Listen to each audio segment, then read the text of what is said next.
And I feel really, I feel especially pleased because you are now students at the department where I graduated, had my undergraduate degree. So I would like to today talk to you about motivation. If I can share my screen.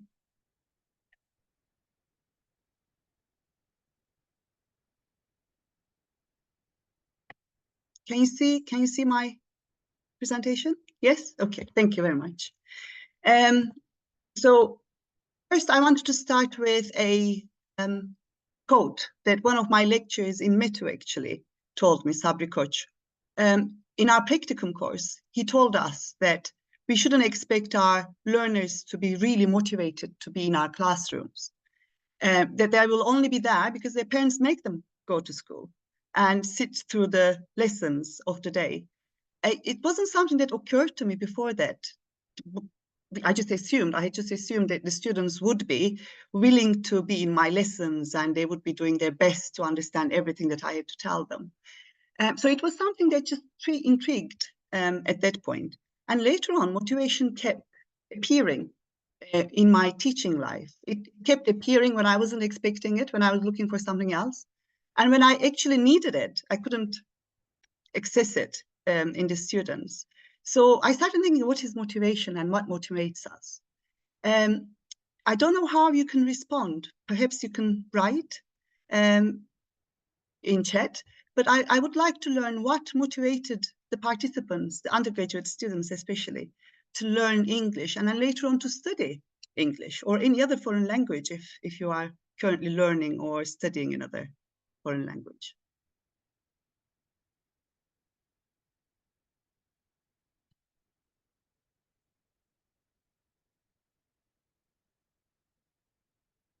Well, oh, here you go. All right, intrinsic motivation and extrinsic motivation, yes.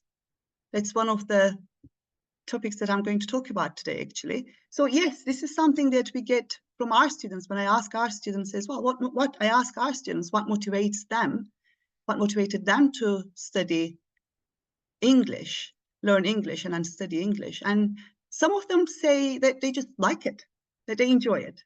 In Turkish, they would say, içimden geliyor, seviyorum the language. So this would be, I'll talk later, this would be intrinsic motivation, that's right. But it's sometimes it follows a very complicated path. It starts as something and it evolves into something else, which we will talk about, I will talk about in a minute. Another question I had is if motivation is something that's stable. If I motivate students, for example, are they going to be motivated for their entire life of learning, studying English, which unfortunately is not the case. So the question is still, what is motivation and how do we motivate students? So famously, reinforcement theory of behaviorism says that the way we motivate learners is through positive reinforcement. That whenever the students or learners exhibit a motivated behavior, then we should give positive reinforcement, which can be praise, it can be grades, it can famously in classrooms, typically, it is grades, isn't it? The teachers give pluses or good grades for those students that are better learners. Or sometimes it can be an extrinsic reward. It could be a piece of candy or chocolate. But the problem with this theory is that it assumes that humans are predictable, that when they exhibit a certain, when they behave in a particular way, if we give positive reinforcement, every time it's going to result in the same way. Not only for that individual, but also for a lot of different individuals. If we reinforce a particular behavior, then it is going to result in the same way for all the learners, which is, I'm not sure if it is true, actually. Humans are probably a lot more complex than they are predictable. So this is something else that I ask our students, that when they consider what motivates them, I ask them if their classmates or to teachers, if their learners respond to learning in the same way. In other words, they all share the same classroom with their classmates. They had the same teacher, they had the same classroom practices, they had the same grading system, everything was the same. But some of our students, ELT, English language teaching students, they were clearly much more motivated than their friends, classmates. So if reinforcement theory was correct, if the same reinforcers resulted in similar behavior, surely we would have uniform classrooms or uniform behavior. But it is not the case, because the learners aren't always equally motivated. What raises here is the learners, METU of learners' choices, beliefs, past experiences, what do they expect from learning, and how they feel about learning. All of these things. And all of these are addressed in sociocognitive theories. Sociocognitive theories start seeing humans as agents because behaviorism and reinforcement theory assumes that there's a structure, and that structure essentially controls our behavior. So if we do something, and if we are given a response, reinforcement, then we are going to react in predictable ways. So we don't have any agency in that sense. But later on, other approaches acknowledged human agency, and they recognized humans and learners as capable of reflecting on their learning experience, what they expect from learning, that they are capable of giving and creating meaning in their learning, and they are capable of taking action, changing their world, their environment, having an impact on it. So, for example, sometimes learners' self-respect is a lot more valuable to them than any positive or negative reinforcement.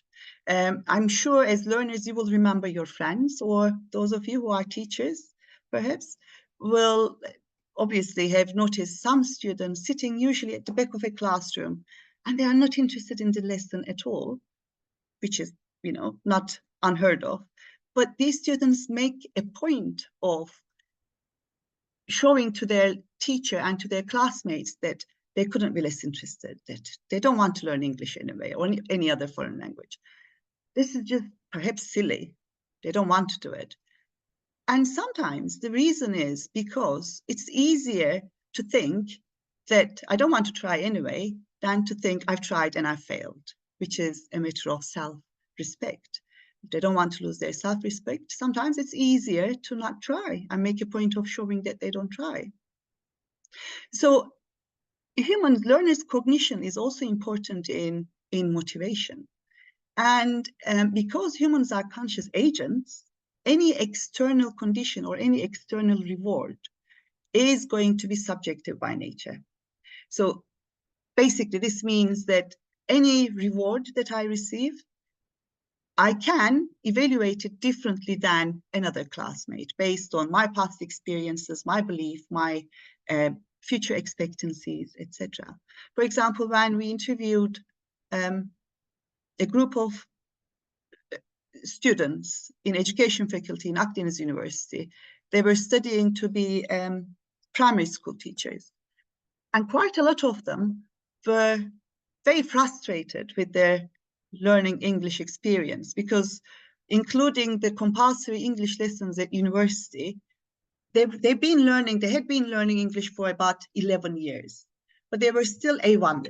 And this was very frustrating for them. So when we started asking about what they used to do in schools, in primary, secondary schools, high schools, lessons, and how they felt about them, not all, but some of the participants said that they were, well, traumatized is a strong word, but they were put off by the teachers' reactions sometimes. If they made any pronunciation mistakes, for example, the teachers perhaps were not very understanding, which resulted in these participants sort of withdrawing to their shells and putting a distance between themselves and English lessons, except for one learner, one participant. That participant experienced exactly the same thing. Her English teacher wasn't very forgiving for her pronunciation mistake, but different from the other participants, this person said that she actually now enjoys making mistakes, because now she sees making mistakes as part of self-improvement. So that was the same stimulus in a way, or same reinforcement, but they reacted to it in different ways. So this is what I mean by external conditions are subjective. So we don't know if that incident of the teacher criticizing this student led to her belief that criticism is good because it helps me improve myself, or there was something else that caused it. And English lessons and that experience sort of neatly fit in there. Doesn't matter what caused what. What is important is that these are subjective. They result in subjective evaluations by the learner. So people's cognition, agents' cognition, aim to be important in the motivational research. One theory, achievement theory, for example, says that when people are motivated or demotivated, what they consider is that how likely they think being successful is, if it is very probable, or how likely that they're going to fail at it. If they believe that they're going to fail at it, then they're going to be less motivated, this theory says. In addition to that, there's also incentive value of success. What happens if I'm successful? And what happens if I fail? So now, sort of, the research started considering learners' beliefs, not just how they're going to respond in a particular way, but what do they believe regarding their success and their failure. And these beliefs were not only from individual situations, but from general efforts in similar tasks as well. So if, for example, I'm not good at learning English, perhaps I'm not going to be good at learning German either. An important thing this raises is the issue of why do learners attribute their success or failure to? Do they attribute their success or failure to, for example, something internal, like because I studied hard, or something external, like because the teacher failed me, the teacher doesn't like me at all. There's no way I can pass this course because the teacher hates me, etc. If it is stable or unstable, if I can control it, or if I can not, if it is beyond my control. So for example, effort, if I attribute my success or failure, my effort is going to be internal, it's up to me. Unstable, because if I work hard, then it's going to change. If I don't work enough, it's going to change. And it's controllable, it's under my control. With regard to language, in especially 1980s, I think, and 90s as well, there was a lot of research on language aptitude, whether or not some individuals had a special knack for learning languages. Now, it is questionable if aptitude is really something that plays a role, but it somehow stayed with the learners in general. So some learners believe that they're very good at learning languages. I can learn any language, some of our students, ELT students say, for example, which I don't know if it has, scientific basis, but as a belief, it is a very good motivator, because these individuals will believe that it is internal, I'm very good at it, and it is stable, it's going to stay with me no matter what, and I can't control it, it's just positive for me. I'm very good at learning languages. And the good thing about this is, if you believe you have a knack for learning English, for example, it means that you're going to spend more time on it. When you spend more time on it, you're going to be good at it. So it is recursive in itself. And similarly, luck, for example, is external, unstable, and uncontrollable, which is something that which is not desirable for our learners. Now, this brings, the issue of locus of control, brings forth the issue of self-efficacy, which I think some of you might be familiar with. Now, self-efficacy is one's belief about how well they are performing a task, how good, how capable they are at performing a task. For example, I'm very good at reading in English, for example, means that I have high self-efficacy. And this is recursive, just as I mentioned earlier on. people with high self-efficacy are more likely to spend time and effort on it. And as a result, they're going to be more successful at it. And because they're successful, it is going to be like a proof that they are good at it. So it is recursive in that sense. But unfortunately, low self-efficacy is recursive as well. Now, people develop these beliefs about their capabilities based on their own experiences, their past experiences, and other people's experiences. So, for example, if all my classmates are struggling learning math, then I might develop the belief that this is beyond my capability, and then I will have low self-efficacy. And self-efficacy also develops through verbal persuasion. So again, some of the people that we interviewed, for example, told us that their families had told them in the first place. Their families said that their uncles, their aunts, their parents, they said, I've never been able to learn English. It's pointless. You probably won't be able to learn English in school anyway. So this resulted in them having a low self-efficacy for learning English even before they started learning the language. But the good thing about verbal persuasion is that it also can work the other way around. So the teachers can say or show to the learners that they are actually quite good at it. And again, when we talk to our ELT students, a lot of them tell us that what influenced them to study to be language teachers is their own language teachers or their friends who used to say, you're very good at language. Because they kept hearing this, they developed a high self-efficacy, and as a result, it influenced their future choices. So self-efficacy seems to play an important role in people's motivation, at least our students' motivation. All right, so all of these theories, cognitive theories in motivation, suggest that learners will respond in certain ways. So if they have high self-efficacy, this is what they're going to do. If they have low self-efficacy, this is what they're going to do. If they think that they are likely to succeed, this is the result of it.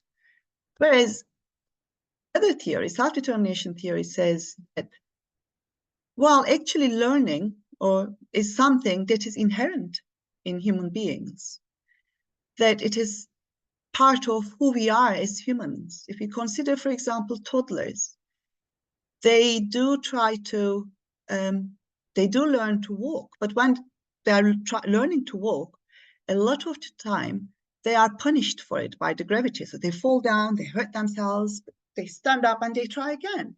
And this is motivation, because motivation is when we keep persisting on doing something, even when we fail or we feel bad about it. So they do show motivated behavior. And similarly, older people as well. I don't know about you. I might be older people for you, but older people for me is people in their 60s, 70s who did not grow up with technology and who didn't learn to use social media, tablets, digital devices as part of their education.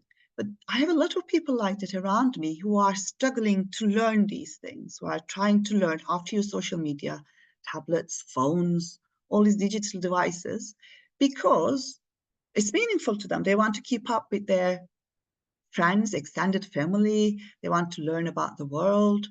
So we do see actually a lot of learning behavior, even when it is not imposed on them.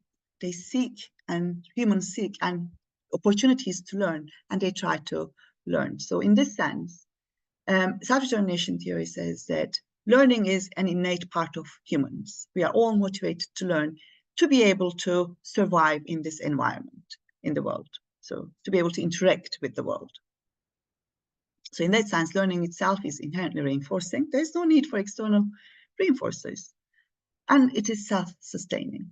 Extrinsic motivation, on the other hand, is when people are motivated to do something because of extrinsic rewards, again, such as grades, praise, job opportunities, etc. And I do believe this. I do believe that humans are inherently programmed to learn. It is in our nature. I mean, for hundreds of years, people developed telescopes and they started staring at the sky. And now people are spending lots and lots of money to find out what is in outer space. There's nothing in for them. But because we are curious, we want to learn. But that curiosity sometimes disappears at schools, not sometimes, but often. So we have all these little curious people that want to find out about the world and they want to improve. They come to the schools, and after a while, all of this curiosity and intrinsic motivation disappears. So what goes wrong there is another question that perhaps we should be asking ourselves. Right, so intrinsic motivation. The self-determination theory suggests that people are intrinsically motivated when they believe that learning is going to develop a competence for them. They're going to be more competent humans as a result of that learning. If they don't see the point of it, intrinsic motivation is likely to disappear.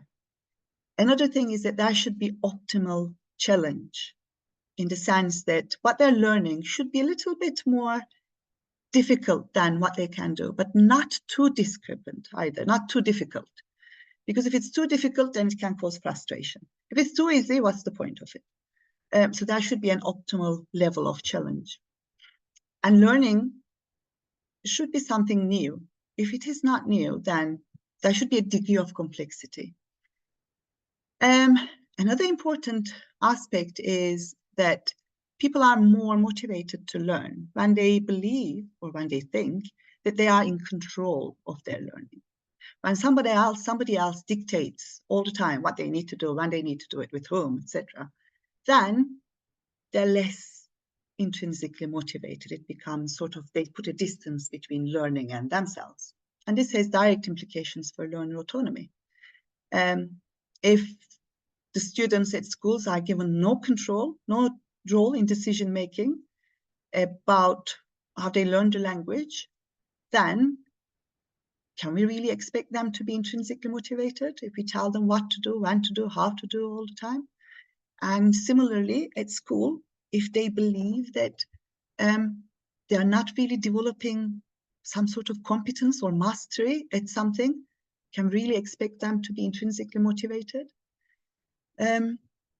Or novelty. So again, some of the people that we interviewed, their complaint was that they've been studying for 11 years and they keep studying the same thing over and over and over again. That they are, by now, they memorize all the tenses names by heart, present perfect tense, present tense, etc. But still, also, every year, they start with introducing oneself and greeting others, introducing family members. So this is something that they keep doing over and over again. So there's no element of novelty there. There's no element of optimal challenge or arousal there, because there's no sense of progress or developing competence either. So perhaps these are some of the things that go wrong at schools, where we lose students. Students sort of turn off their innate need to learn because of lack of these issues. And when people are intrinsically motivated, there's always this feeling of enjoyment. Again, if you ask people who really are motivated to learn a language, sometimes they just simply say, bilmem, seviyorum. I don't know, I just like it.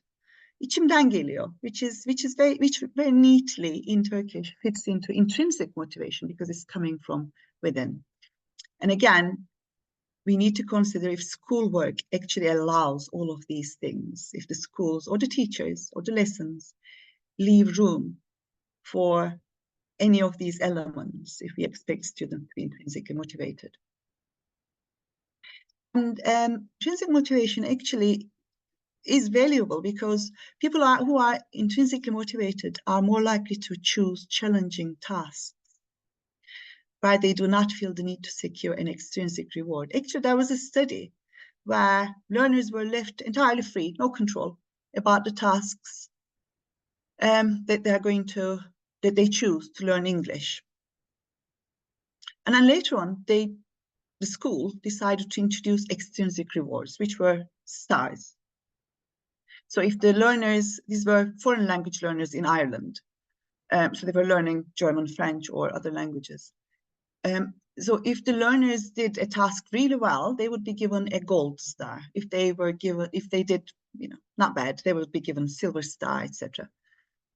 And at the end, what happened is that the learners started choosing easier tasks, not the tasks that would challenge them, but easy tasks to secure the reward. So extrinsic rewards in that sense might be detrimental to learning or to intrinsic motivation in the long term. When there are no grades, when there is no teacher to praise you, are the students going to still carry on learning? Will they be curious or will they be motivated to learn? This is really not a dichotomy, because when we talk about intrinsic motivation, extrinsic motivation like this, it appears as if they are separate ends of a continuum, but they aren't, because humans are very complex beings. What happens are, and they're dynamic, what happens is that a student might be extrinsically motivated to start with, but after an extended period of time learning a particular subject or language, we see that it becomes part of who they are. So it creeps towards intrinsic motivation. Or they might be intrinsically motivated to start with. They might be curious. They might just enjoy doing something. And then over time, they might lose this and they might only be engaging in learning because of extrinsic rewards. It happens. So these aren't dichotomous. We don't have individuals that are either intrinsically motivated or extrinsically motivated. It sort of fluctuates. They turn into each other. They evolve into each other. So all of these theories so far consider learners' beliefs, expectations, past experiences. So that's very good. But they don't acknowledge the social context that the learners are in. So, for example, the first generation Turkish immigrants in Germany, it's a well-known situation that they weren't too keen on learning German.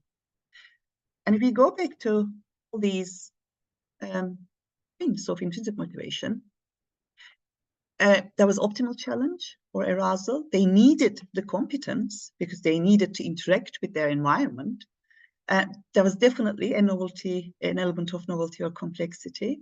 But still, first generation of Turkish immigrants, a lot of them chose not to learn German. Instead, they sort of almost resisted to it. And we can't probably explain this with all the other theories, but we need to consider the social context, the social situatedness of the learners, how they interact with their social environments as well. We need to recognize learners, individuals, as socio-historically situated and how they interact with the context, social context that they're in, with the point in history that they're in. And we need to acknowledge that they are members of a society. About this, Penny Norton actually did a lot of research on investment. She worked with a lot of immigrants in Canada, particularly women, immigrant women in Canada, to find out about different identities they adopted with different languages. So if you're interested in this, you might want to have a look at her work, Penny Norton's work on investment and motivation. Okay. Language is part of one's identity and social being. When we learn a language, we don't just learn simple skills or grammar or vocabulary, but we also develop another sense of self as well. I think some of you might find that when you speak in English or in any other foreign language, we sometimes adopt a different persona almost. Today, we were talking about this with a student, and she said that when she speaks English, she's much more confident. And it was intriguing because I heard this before as well from other learners. So I asked why, because she said, because English is part of her professional self. Whereas Turkish is, she carries her Turkish self with her with regard, her childhood, her teenagehood, her rebellious self, all of these were in Turkish, her confused self, etc. Whereas when she speaks in English, none of these exist. What only exists is that she's very well prepared, she knows what she's talking about because she's an English teacher. So it also impacts who we are. And also, all these sociocognitive approaches to motivation, the way they approach learning is that learning is an outside force. So we have the learner here, learning comes and hits them, and they react in a certain way, and that they have no control over their response. But it's not always the case. So one approach, socio-educational model on motivation, actually looks at how people see themselves as part of the community that speaks the language. So famously, Gardner and his colleagues studied motivation to learn a foreign language or a second language in their case, in the Canadian immersion context. And they came up with the constructs of integrated motivation and instrumental motivation. So integrated motivation basically is when a learner is interested in the language itself, or the people who speak that language, or the target culture. Instrumental motivation is when the learners are only interested in gaining some sort of advantage. It can be economic advantages or practical advantages, such as passing the compulsory English or French lessons at school and being able to graduate from school or finding a job, etc. They suggested that integrated motivation was superior to instrumental motivation. But remember, this was done in the Canadian immersion context, where Canada is a bilingual country, and once they leave their homes or schools, they are going to face the people that actually speak that language, the target culture, or the people, the members of the target language community. And a further research was done in EFL contexts. And those research said that no, actually instrumental motivation is superior to integrated motivation in some EFL contexts, because our learners do not step out of their homes and they don't immediately see people speaking that particular language. So they're not really interested in the people that speak the language, but they are more interested in the instrumental gains that they're going to get. But then, as if it's not enough, further research after that suggested that in EFL contexts, no, integrated motivation is actually better than instrumental motivation. So all of these findings just point that this is not a straightforward. There are no straightforward answers here. That different contexts, different times, different learners are going to suggest different things. But this is valuable, and the idea of integrative and instrumental motivation did not disappear, which I'm going to talk about in a minute. But so far, research on motivation typically looks at learners as members of a group that can be expressed in numbers. So, for example, 500 students with high self-efficacy or 300 students with low self-efficacy. So rather than recognizing learners as unique individuals, all of these see learners as, in a way, as members of a group, a uniform, homogeneous group. So do we lose who the learners are when we see them as parts of just a homogeneous group? So at this point, motivational research turned its attention to motivational self-system, auto-motivational self-system. And this is developed based on the studies in psychology. And in the studies in psychology suggest that there is a sense of current self. How would we define ourselves if we were asked now? How would I define myself if someone asked me, who are you? It's my current self. But in addition to this, we also have possible selves or future selves. These are how I imagine myself in the future. 5 years from now, next year, when I think of myself, what is the picture that I see is our possible selves. And these possible selves or future selves, we actually look into two different types of selves. One is ideal alto self. Ideally, what would I like to become? If everything went according to my plan, what would I be? My auto self is how do others expect me to be? It could be my family, my friends, significant others, or institutional requirements, school, for example. My ideal alto self might be someone who earns lots of money and becomes rich. And to be able to do this, I will need to study business at university. But to study business at university, first I have to pass my English exams at school. So it becomes Ode to Alto Self. And second language, Alto Motivational Self System, offers these three components. They suggest that learners' motivation can be explained by looking into how they imagine themselves ideally, how they believe, what they believe others' expectations or institutional requirements are, and learning experience. Learning experience is actually everything that goes on in the process of learning in a classroom. So course books, curriculum, syllabus, materials, classroom practices, and last but not least, definitely, is teacher.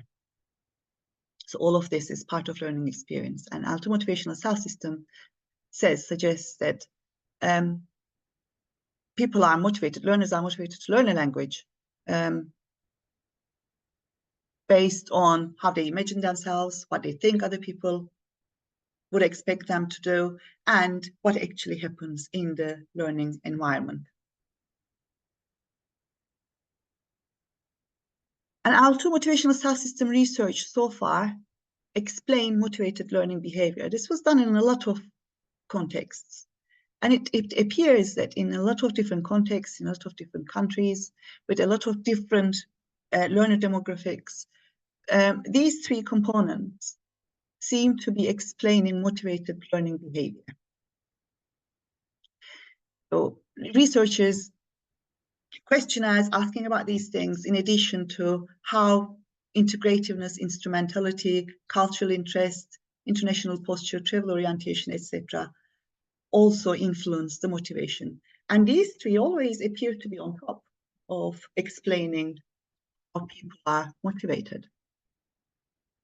But remember, I said that integrativeness and instrumentality of socio-educational model did not really disappear, but actually they emerged again here.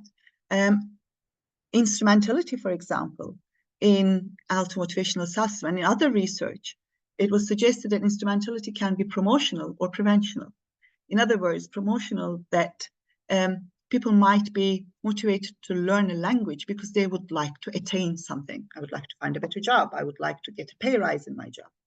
Or there might be something that they would like to prevent, such as, I really wouldn't like to be a high school dropout, or I really wouldn't like to be a university dropout. I have to do this.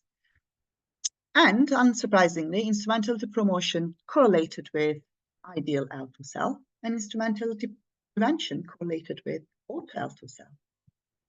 And integrativeness didn't really disappear either. In some studies, it was found that it contributed, it predicted motivated learning behavior among other components of Alto Motivational Self System, such as ideal Alto Self, Ode to Alto Self, and learning experience. But in some others, it just wasn't even found reliable, or it played no role at all. And it's the same for Alto Self too. In some studies, Ode to Alto Self emerged as not significant at all. And in other studies, it emerged as the most significant predictor of motivated learning behavior, again, depending on the context. In addition to the context, there seem to be other variables that influence these constructs, how these constructs play a role in learners' motivation, such as the learner's age, or their proficiency. For example, it is repeatedly found that older learners are more likely to have more developed and vivid ideal alto selves than younger learners, which is understandable because younger learners are less likely to think in abstract terms and construct an image of their ideal selves in the future. And younger learners are more likely to be mobilized by others' expectations, or families' expectations, friends' expectations by them.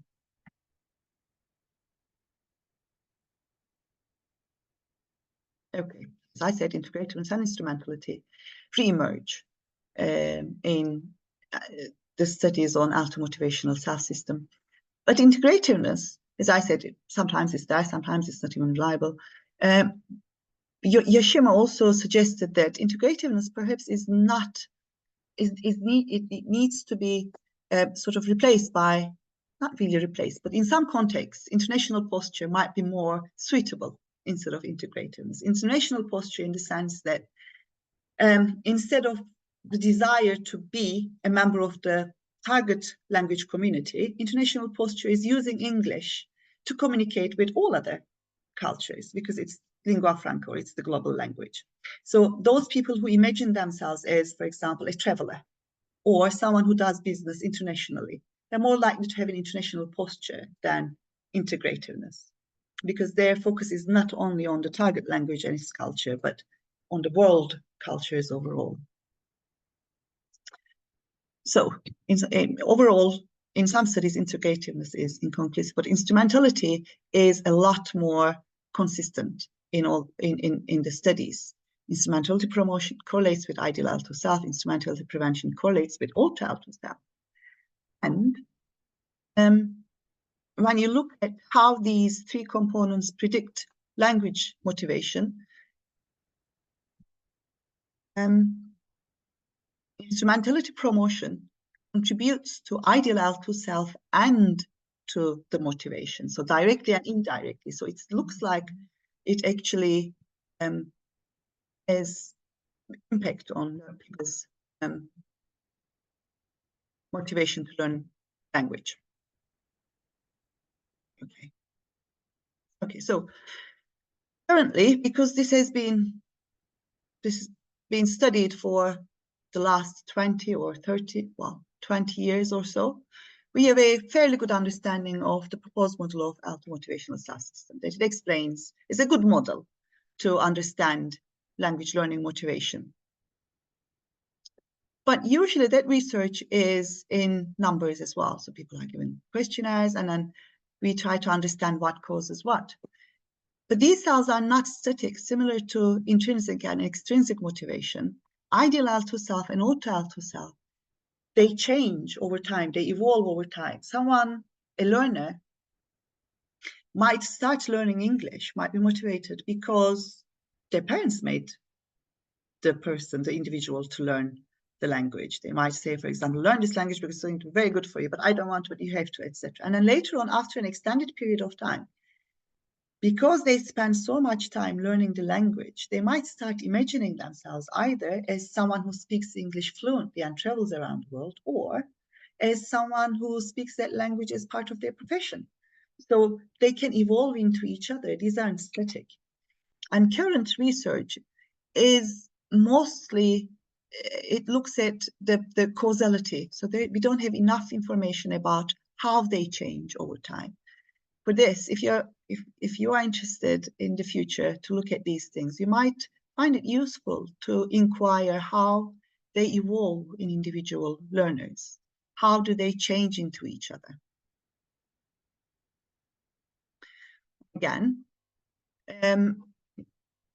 with regard to alto motivational self-system, foreign or second language is very commonly studied, but there aren't as many studies on multilinguals. Because multilinguals speak more than one language, obviously, more foreign or second language. And is their auto alto self in one language different from their auto alto self in the other language, or does that model change for different languages? This is something else that you might want to look into. Perhaps in Antalya it is a little bit more relevant because we have a population in Antalya who speak Russian and English and German, so they are more multilingual. But it's something to look into as well. And being inspired by last week's speaker, we also should consider the next question that, okay, English is part of learners' future selves and ideal selves or auto selves, sorry. But what is the role of English as a social capital in these images? Bourdieu's social capital or Bourdieu's cultural capital? Do they become part of learners' ideal alto selves or auto alto selves because English is seen as a means to access resources in the future?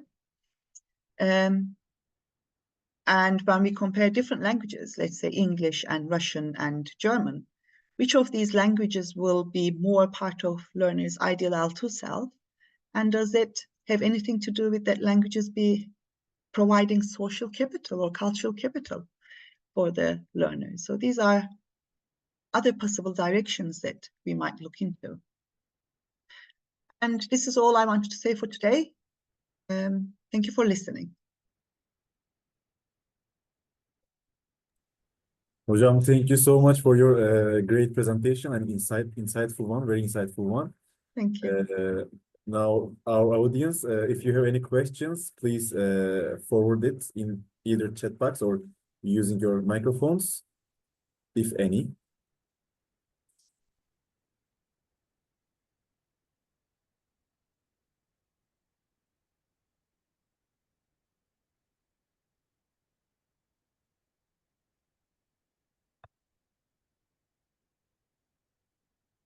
Am I still sharing my screen? Yes. Am I still sharing it? Yes. All right, okay. Sorry about that. Ah, okay. Now I managed it.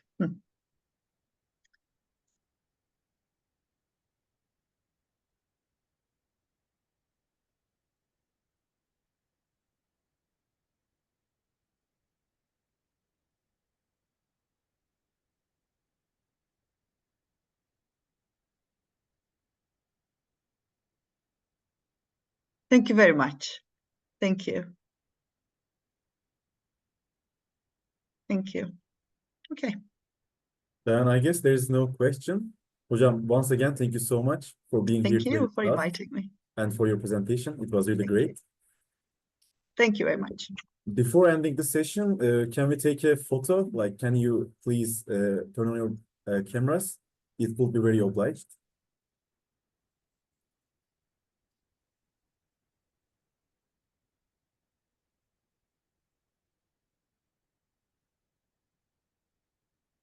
Then, if you are ready, I'm taking it in 3, 1, 2, 3. Thank you so much. Is there anything you want to add, Hocam? No, thank you very much. Thank you all the participants for listening and wish you all the best.